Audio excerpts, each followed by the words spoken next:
Shalom, shalom, je vous bénis tous dans le nom de notre Seigneur Jésus-Christ. Soyez bénis au nom de Jésus. Aujourd'hui, j'ai pour thème comment fuir l'impudicité.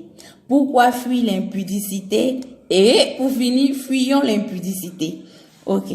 Donc, je vais prendre la Bible dans le livre de 1 Corinthiens 6 à partir du verset 18 jusqu'au verset 20. Fuyez l'impudicité. Quelques autres péchés qu'un homme commette, ce péché est hors du corps. Mais celui qui se livre à l'impudicité pêche contre son propre corps. Ne savez-vous pas, verset 19, ne savez-vous pas que votre corps est le temple du Saint-Esprit qui est en vous, que vous avez reçu de Dieu et que vous ne vous appartenez point à vous-même, car vous avez été rachetés à un grand prix. Glorifiez donc Dieu dans votre corps et dans votre esprit qui appartiennent à Dieu. Amen. Quand on dit l'impudicité, fuyez l'impudicité, c'est le thème que beaucoup de chrétiens n'aiment pas. C'est le thème que plusieurs personnes n'aiment pas. Au verset 18, la Bible dit, fuyez l'impudicité. Quelques autres péchés qu'un homme commette, ce péché est hors du corps. Donc, la Bible dit que quand tu mens, quand tu voles, quand tu tues, tout ça là, c'est hors du corps. Tu le fais hors du corps. Mais l'impudicité, c'est le péché qui entre dans le corps. Donc, pour ceux-là qui ne savent pas, quand tu n'es pas marié et puis tu vas avec un homme, ça veut dire que tu es dans l'impudicité. Quand tu te masturbes aussi, ça aussi c'est l'impudicité. Mais je veux plus m'arrêter sur quand tu n'es pas marié et tu vas avec un homme, c'est l'impudicité. La Bible dit que fuyez l'impudicité. Les autres péchés que tu fais là, ce n'est pas dans ton corps, c'est hors de ton corps. Mais ce péché-là, ça rentre dans ton corps. Et quand ça rentre dans ton corps, la Bible dit que ton corps est le temple du Saint-Esprit. Que tu connaisses Dieu ou pas, que tu sois chrétien ou pas, ton corps là, quand Dieu a créé, c'est le temple du Saint-Esprit. C'est là-bas que le Saint-Esprit habite. C'est là-bas qu'il réside. Donc quand toi tu souilles ce corps-là, le Saint-Esprit, il peut plus rentrer dans son corps parce que tu te souilles et il n'a plus accès. Il peut plus rentrer là-bas parce que tu es souillé. Voilà. En français, terre à terre. Mais non. Il dit, mais celui qui se livre à l'impudicité pêche contre son propre corps. Non seulement tu pêches contre Dieu, mais tu pêches encore contre toi-même ton propre corps parce que tu souilles ton corps, tu souilles ta vie, tu appelles d'autres péchés dans ta vie, tu ouvres la porte aux démons de rentrer dans ta vie, tu ouvres la porte au péché de venir s'installer, de venir résider dans ta vie. Au verset 19, il dit, ne savez-vous pas que votre corps est le temple du Saint-Esprit qui est en vous, que vous avez reçu de Dieu et que vous ne vous appartenez point à vous-même. La Bible dit que tu ne t'appartiens pas à toi-même. Souvent quand on parle, on dit, oh c'est ma vie, laisse-moi gérer ma vie comme je peux. La Bible dit, ton corps ne t'appartient pas. Donc quand tu commences à faire l'impudicité, quand tu vis dans l'immoralité sexuelle, quand tu n'es pas marié et puis tu vas avec un homme, la Bible dit que tu es dans le péché. La Bible dit que tu es dans l'impudicité et que ton corps est le temple du Saint-Esprit. Aujourd'hui, je voudrais vraiment parler à que tu sois chrétien ou pas, et surtout aussi aux chrétiens. Tu es chrétien, tu vas à l'église, tu es chantre à l'église, tu es même peut-être même à côté du pasteur quand il fait les délivrances, c'est toi-même qui viens, tu es devenu commando tout. Mais c'est toi qui as ton gars à côté, c'est toi qui as ta go à côté. Et en plus de ta go, souvent même à vous donner un nom, un joli nom qui trompe la vigilance de tout le monde. Mon fiancé, ma fiancée. Mais vous vivez dans l'impudicité. Souvent, quand on dit quitte l'impudicité, non. Lui là, il fait tout pour moi. Il me soutient financièrement. C'est lui là qui soutient ma famille. C'est lui qui paye l'école de mon enfant. C'est lui qui paye ma maison. C'est lui qui me donne à manger. Si je le laisse là, je vais faire comment? Mon frère, ma soeur, c'est parce que tu ne sais pas en qui tu as cru. Parce que si tu sais en qui tu as cru là, ça c'est un petit modèle. Je ne vais même pas dire problème. Petit modèle, ça c'est un petit problème. Parce que si tu crois en Dieu, si tu as la foi en Dieu, tu sauras que payer ma maison là, Dieu a la capacité de payer ma maison. Je n'ai pas besoin de partir avec un homme ou bien d'aller avec une femme pour que j'ai l'argent pour payer ma maison. Non, je dois payer mes études. C'est lui qui finance mes études. Tu n'as pas besoin. Dieu est capable. Même si il y a personne sur la terre, là, ils vont envoyer ses anges pour venir te donner l'argent pour pouvoir payer ton école. On trouve tous des excuses pour ne pas fuir ce péché-là. Alors que ce péché-là, c'est-à-dire les autres péchés, peut-être, je prends, ça c'est moi, de moi-même, hein. Voilà, je n'ai pas dit, la Bible dit. Ça c'est ce que moi je pense. Si les autres péchés, le vol prend peut-être 10%, sur 100%, il n'a que 10%. L'impudicité là, il prend environ 90%. Donc quand tu fais l'impudicité nette, tu as ouvert la porte, c'est-à-dire tu as ouvert la porte grandement. Venez, vous les démons là, j'ai besoin de vous, venez rentrer dans ma vie. La Bible dit que quand tu vas avec un homme, quand tu vas avec une prostituée, vous devenez une seule chair. Puisque la Bible dit que l'homme et la femme, quand ils se mettent ensemble, ça devient une seule chair. Donc quand toi aussi tu t'en vas avec quelqu'un d'autre, tu deviens une seule chair. Et ce qui est grave même, c'est que souvent, tu ne sais même pas.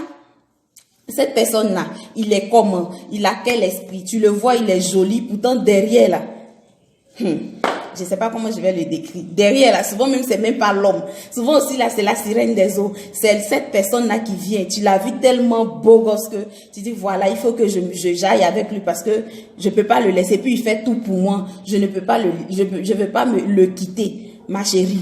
Il faut laisser ça là. Il faut laisser ça là. Laissons cette histoire de trouver des excuses. Imagine demain, aujourd'hui tu es là, tu vis cette vie-là. Le pasteur, l'homme de Dieu, tu entends toujours comme la parole de Dieu qui dit fuyez l'impudicité. Pourquoi il n'a pas dit non, faut te maîtriser pour comment on appelle ça même là, pour résister, comment on appelle ça, à ce péché-là. Pourquoi il n'a pas dit résister à l'impudicité, mais il dit fuyez l'impudicité. Parce que tu peux pas dire non, je vais résister. Non, tu es assis, tu vois toutes les scènes, ils sont en train de faire, non, je vais résister. Au moment où tu vas te rendre compte là, tu es tombé dedans. Je suis sûre que d'autres vont dire, bon, elle-même, elle parle là. Est-ce qu'elle-même aussi, elle vit ce qu'elle est en train de dire? Moi, je ne suis pas mariée.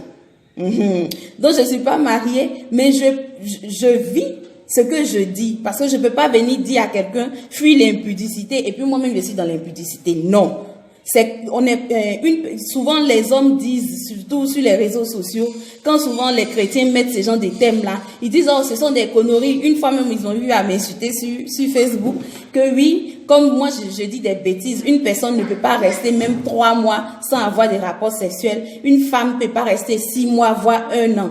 Mais si tu as le Saint-Esprit, si tu as Jésus, quand tu entends que Dieu dit de fuir l'impudicité, un être humain de lui-même, il ne peut pas. Ça, c'est clair. D'un être humain, de toi-même, homme là, tu ne peux pas. Mais si tu dis à Dieu, Seigneur, viens m'aider, parce que je n'ai pas la force, je n'y arrive pas. Peut-être même que toi, tous les jours, tu es dedans. Mais si tu dis au Saint-Esprit, viens m'aider, parce que je ne peux pas, sans toi, je ne peux y arriver, il va envoyer le Saint-Esprit. Ça va t'étonner. Tu vas faire 1 jour, 2 jours, 3 jours. Au moment où tu vas soulever la tête là, tu vas faire au moins 6 mois, 1 an, 2 ans, 3 ans. Tu ne touches à aucune femme. Toi-même, quand tu vois que genre, il y a la tentation qui arrive là, tu te cherches en même temps, tu fuis. Parce que tu sais que cette personne et ce que je veux faire là, ça ne glorifie pas le nom du Seigneur. Le Saint-Esprit même te dit, n'y va pas. Mais tu ne veux pas, genre quand on dit non, il faut fuir l'impudicité, tu dis, hey, comment je vais arriver ça là? Comment je vais faire? Je vais te dire comment tu vas faire. Tu pries le Seigneur, Seigneur Jésus. La Bible dit de fuir l'impudicité. Moi, je n'y arrive pas. Voici pourquoi je n'y arrive pas. Je n'ai pas l'argent pour payer ma maison. C'est mon chéri qui paye ma maison. Seigneur, je n'ai pas l'argent pour payer comment on appelle ça, mes études. C'est la femme avec qui je suis là, c'est elle qui paye mes études. Si tu pries de cette manière, Seigneur, tu déposes tout à ses pieds. Le Seigneur, tu lui dis, viens m'aider, Seigneur.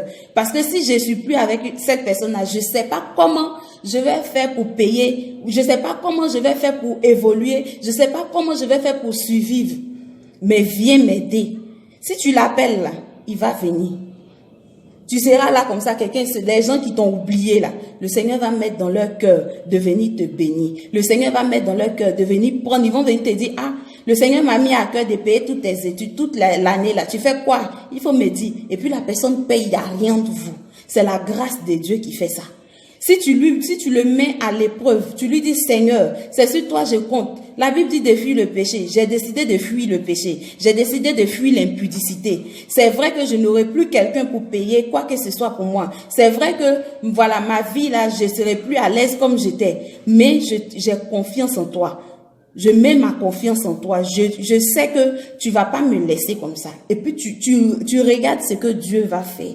Tu regardes comment il va agir dans ta vie. Les premiers temps là, ton cœur va battre. Et le mois là, la fin du mois là, en train d'arriver. Comment je vais faire pour payer ma maison? Ou bien comment on appelle ça, le mois en train de finir. Comment je vais faire pour payer la scolarité de mes enfants? Ou bien, je n'ai plus, mon sac de riz en train de finir. Il reste une goutte d'huile seulement. Comment je vais faire? Mais si tu mets le Seigneur à l'œuvre, si tu lui fais confiance, il va te montrer que tu n'as pas eu tort de lui faire confiance. Il va te donner ce que ton cœur désire. Il va faire ce que tu veux. Et puis quand il te met souvent même dans l'impudicité là, ça bloque encore toutes tes grâces. Ça bloque toutes les grâces qui devaient arriver là. Ça va tout bloquer. Tu pourras, peut-être même il y a quelqu'un qui est à côté qui veut te marier, mais comme tu es dedans là, on dit on reste pas dans moyen pour enlever moyen. J'exhorte tout un chacun de nous. Arrêtons avec les excuses pour rester dans l'impudicité. Si toi aussi, tu sais pas faire des agents, c'est pas parce que tu as un besoin quelconque que tu es dedans. Peut-être que tu aimes cette fille-là. Si tu aimes la fille-là, que tu as les moyens, va la marier. Si tu n'as pas les moyens aussi, dis à la fille, il faut qu'on commence à marcher comme Jésus. Si tu veux vraiment de moi, là, à partir d'aujourd'hui, là, c'est vrai, on est fiancé, ou bien on est copain, copine, mais il n'y a plus à faire de relations sexuelles, ou bien quoi, il n'y a plus ça entre toi et moi. À toi de voir. Souvent, là, il faut prendre des décisions qui font mal au corps, qui te font mal, en fait. C'est vrai que tu auras le chagrin et tout, mais il faut que tu prennes cette décision-là. Moi-même qui te parle, je suis passée par là. Tu te lèves un beau matin, tu dis à quelqu'un, mon frère, aujourd'hui, là, à partir d'aujourd'hui, là, c'est bon. On a déjà trop duré ensemble. Maintenant, là, j'ai décidé de bien faire les choses avec Jésus. Maintenant, s'il veut rester à toi pour te marier, c'est là tu vas voir. Au contraire, même là, c'est une délivrance. Parce que quelqu'un qui a envie de te marier, là, il va aller demander ta main, puis c'est fini. Mais s'il n'a pas envie de te marier, quand tu vas lui dire ça, là, il va te montrer que tu n'es pas la seule femme sur la terre. Et que comme toi, là, même plus que toi, là, il peut te trouver. Donc, c'est là que tu sais que, vraiment, le choix que j'étais en train de faire là, c'est pas un bon choix. Le choix de Dieu, là, c'est le meilleur. La Bible dit au verset 20, car vous avez été rachetés à un grand prix.